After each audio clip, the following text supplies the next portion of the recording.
अस्सलामु अलैकुम वरहमतुल्लाहि वबरकातुहू। उम्मीद है आप सब लोग खैरियत से होंगे। इंसान की वो चीज़ जो शैतान को सबसे ज़्यादा बुरी लगती है और जिस चीज़ के ऊपर शैतान का सबसे बड़ा वार होता है, जो समझता है कि मैंने बहुत बड़ा वार किया है, वो इंसान की हया होती है। इंसान के अंदर हया होना, इस वजह से इंसान बहुत सारे गुनाहों से बच जाता है। और अगर इंसान के अंदर से हया चली जाए तो इंसान बहुत बड़े और कबीरा गुनाहों के अंदर इंडल्ज हो जाता है। इसी तरह मुझे नबी पाक सल्लल्लाहु अलैहि वसल्लम की एक नरेशन याद आती है। एक ऑथेंटिक नरेशन के अंदर नबी पाक सल्लल्लाहु अलैहि वसल्लम ने एक शख्स का जिक्र किया, एक शख्स का वाक़या सुनाया जो बनी इसराइल के कबीले से ताल्लुक़ रखता था। वो शख्स बहुत ज़्यादा नेक और बहुत ज़्यादा वेल नोन था। जैसे कि आज के ज़माने में कोई बहुत बड़ा इमाम हो, इसी तरह उस ज़माने में वो शख्स जो था ना, वो अपने नेक होने की वजह से और अपने दीनदार होने की वजह से, अल्लाह पर यकीन रखने की वजह से बहुत ज़्यादा वेल नोन था। उस शख्स का नाम था बारसीसा और वो बहुत बड़े आबिदीन के अंदर समझा जाता था। उस लोग, इलाके के लोग जो हैं उसकी बहुत इज़्ज़त करते थे और सब जानते थे कि बारसीसा बहुत नेक इंसान है और बहुत अल्लाह का प्यारा इंसान है। एक वक्त आया कि बारसीसा के पास दो नौजवान आए, दो भाई आए और उन्होंने आकर उसको कहा कि बारसीसा, हम लोगों ने फ़ैसला किया कि हम लोग अल्लाह की राह में जहाद पर जाएंगे और जहाद पर जाने से हमें सिर्फ़ एक चीज़ रोक रही है और वो है कि हमारी एक बहन है जो कि जवान है और हमारे अलावा उसका कोई वाली वारिस नहीं है, उसकी देखभाल करने वाला कोई नहीं है। तो हम चाहते हैं कि हम अल्लाह की राह में जहाद करने के लिए जा रहे हैं, तो जाते हुए अपनी जो बहन है उसको आपके सपुर्द कर दें ताकि आप उसकी देखभाल करें, उसका ख्याल रखें और हम लोग जो है वो जहाद पर चले जाएँ। ये बात सुनकर बारसीसा को बहुत ज़्यादा गुस्सा आया और उसने कहा कि चले जाओ, तुम कैसी बात करते हो मुझसे, मेरे ऊपर तुम एक फितना देकर मेरे हवाले कर कर जा रहे हो, चले जाओ और दोबारा मुझसे बात भी मत करने आना। बहुत ज़्यादा नाराज़गी का इजहार किया और बारसीसा ने उन दोनों भाइयों को भेज दिया। कुछ देर के बाद शैतान जो है ना, इंसान के दिमाग के साथ हर वक्त खेलता रहता है और उसके दिमाग में थोड़े थोड़े वसवसे डालता रहता है। कुछ देर बाद बारसीसा के पास शैतान आया और उसके दिमाग में वसवसा डाला कि उन भाइयों ने जहाद पर तो जाना ही है और तुम नेक आदमी हो, उसने तुम्हें इसलिए कहा है अपनी बहन का ध्यान रखने के लिए क्योंकि तुम नेक हो। अगर सोचो कि वो अपनी बहन को किसी और के हवाले कर जाते हैं और जहाद पर चले जाते हैं तो उसकी उस चीज़ की कोई गारंटी नहीं है, वो पता नहीं क्या सलूक करेगा उनकी बहन के साथ। तो तुम तो नेक इंसान हो, देखभाल करोगे और अपने ऊपर काबू भी रखोगे, तो किसी के पास जाने से बेहतर है कि तुम उसको अपनी निगहबानी के अंदर ले लो और जो है ना तुम उसका ख्याल रखो, क्योंकि तुम नेक हो, तुम्हें पता है तुम कोई इस तरह गलत काम करोगे नहीं। विस्पर्स है ना, छोटे शैतान कभी भी इंसान के ऊपर डायरेक्ट वार नहीं करता। कभी भी शैतान ये नहीं कहेगा कि तुम ये कर दो, तुम ये वाली गुनाह कर दो। बड़े गुनाह की तरफ लेकर जाने के लिए शैतान की जो टेक्निक है ना, वो छोटे छोटे स्टेप से इंसान को छोटे छोटे गुनाह करवा कर अल्लाह से दूर करता है और उस बड़े गुनाह की तरफ लेकर जाता। तो जब ये ख्याल बारसीसा के दिमाग में आया कि अगर किसी और के हवाले कर दिया, उन्होंने अपनी बहन को की निगरानी में दे दिया, तो पता नहीं क्या सलूक करे। तो बारसीसा ने उन दोनों नौजवानों को बुलाया और कहा कि ठीक है, मैं तुम्हारी बहन की देखभाल करूँगा, लेकिन मेरी कुछ टर्म्स एंड कंडीशंस हैं। वो क्या है? वो मेरी कुछ शर्तें हैं, वो ये हैं कि मैं अपने घर के बाहर खाना रखा करूँगा और तुम्हारी बहन आया करेगी और आकर उठा कर ले जा करेगी और ना मुझसे कोई बात करेगी और ना ही हम दोनों का आपस में कोई इंटरेक्शन होगा। इस चीज़ पर उनकी जो है वो बात डन हो गई और वो दोनों भाई जो हैं वो उन्होंने अपनी बहन को बताया कि इस तरह तुम्हारा ख्याल रखने के लिए शख्स है, तुम खाना ले आया करना, और वो जहाद पर चले गए। ऐसे ही चलता रहा। वो बारसीसा अपने घर के बाहर दरवाजे पर खाना रखता था, एक वक्त मुकर्रर किया था, उस वक्त पर खाना रखता था। वो लड़की आती थी और आकर जो है ना वो खाना लेती थी और चली जाती थी। कुछ अरसा गुजरा तो शैतान फिर से बारसीसा के पास गया और उसने बारसीसा के दिमाग में एक वसवसा डाला कि यार तुम कितने नौजवान इंसान हो, तुम नेक भी हो, तुम्हें शर्म नहीं आती? एक लड़की रोज़ इतनी दूर से चल कर तुम्हारे घर के पास आती है, वो खाना उठाकर चली जाती है, रास्ते में उसको कोई तंग करे तो उसके तो जिम्मेदार तुम हो। इतने नौजवान होने के बावजूद तुम्हें शर्म नहीं आ रही कि एक लड़की आ रही है तुम्हारे पास, तुम उसके बाद ही जा सकते? शैतान ने बारसीसा के दिमाग में वसवसा डाला और उसको कन्विंस किया कि चलो ठीक है, मैं वो लड़की जो आती है मेरे घर खाना लेने, तो मैं ऐसे करता हूँ, उसको कहता हूँ कि तुम अपने घर रहा करो और मैं खाना आके तुम्हारे घर के दरवाजे पर रख दिया करूँगा। ऐसे ही हुआ, उसने उस लड़की को अपना पैगाम पहुँचाया और खाना रखने वो उस लड़की के घर जाया करता था। ऐसे ही चलता रहा, वो खाना रखता और चला जाता, लड़की दरवाज़ा खोलती, खाना उठाती और चली जाती, खाना कर ले जाती। फिर कुछ अर्सा गुजरने के बाद बारसीसा के दिमाग में शैतान ने फिर से एक वसवसा डाला कि यार तुम इस तरह बाहर जाते हो, उसके घर के बाहर खाना रखते हो, आए गए गुजरते हुए लोग अगर देख लें कि तुम लड़की के घर के बाहर खाना रख कर जा रहे हो तो वो कोई गलत समझेगी, वो समझेगी कि यार पता नहीं एक शख्स कौन है, और तुम तो इतने नेक हो, तुम इतने वेल रिप्यूटेड हो, तुम्हें सब लोग जानते हैं, कोई तुम पर कोई दाग ना लग जाए तुम्हारी जो इज़्ज़त है उसके ऊपर। तो तुम इस तरह किया करो कि तुम उस लड़की को कहो कि मैं दरवाज़ा नॉक करूँगा, तुम दरवाज़ा खोलो और मैं खाना जो है ना वो घर के अंदर रख दिया करूँगा, ताकि लोग ये इतराज़ मत करें कि पता नहीं कौन खाना रख कर जा रहा है।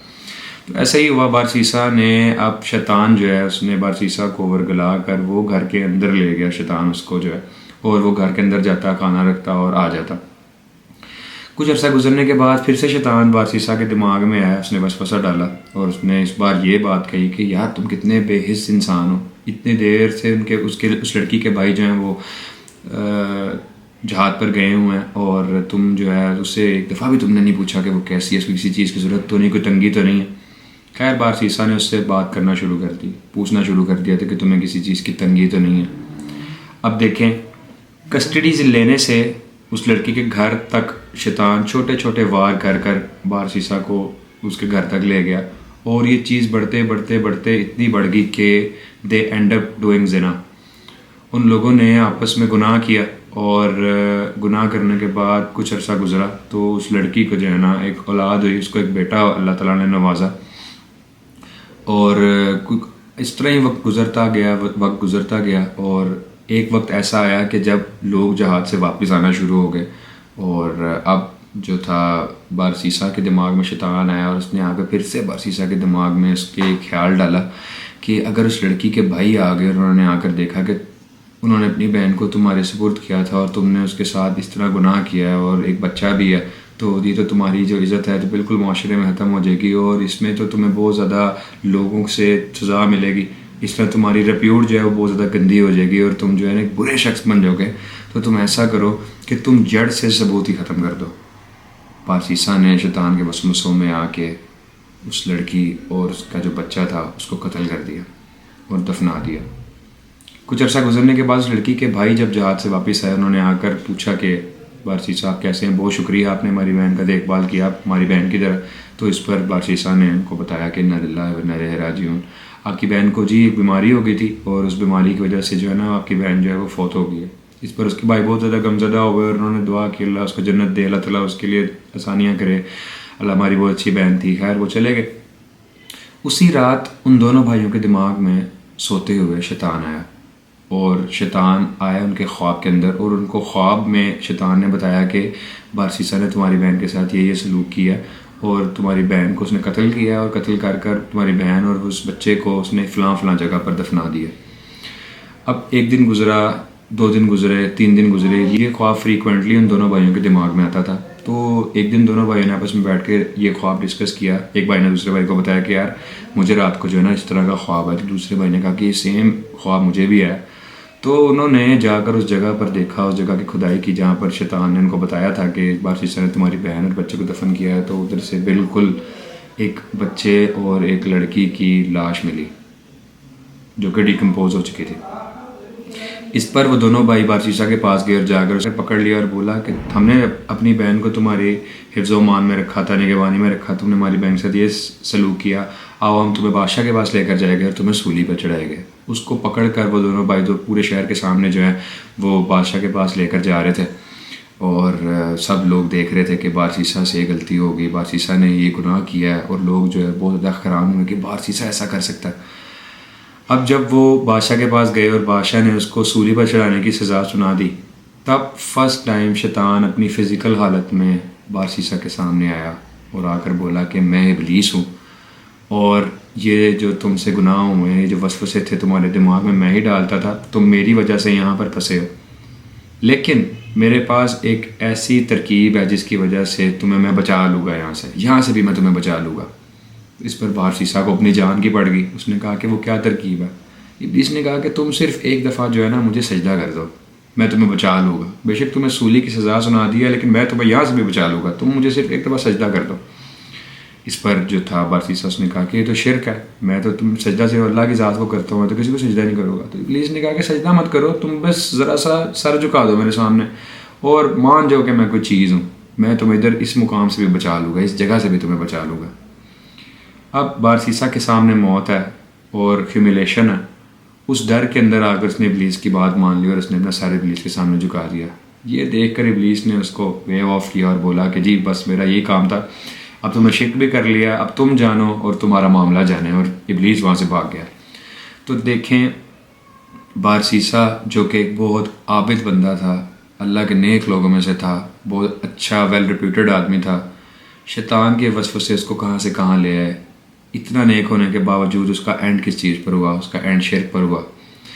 ये स्टोरी बताने का मकसद ये है कि छोटे छोटे वसवसे जो है ना, इंसान जो है वो उसको मिलते रहते हैं शैतान की तरफ से। शैतान इंसान के दिमाग में डालता रहता है। तो कभी भी आपने अपने ईमान को बहुत छोटी चीज़ के लिए कभी भी मत बेचना। बड़ी चीज़ तक तो जाने नहीं है, छोटी सी चीज़ के लिए भी आपने अपने ईमान को कभी नहीं बेचना। छोटे छोटे स्टेप्स जो है ना, यही ज़रिया बनते हैं एक बड़े गुनाह का, एक बड़े नुकसान का। और इंसान जो है ना वो एडल्ट्री कमिट कर लेता है और इंसान जो है ना बहुत खसारे के अंदर चला जाता है।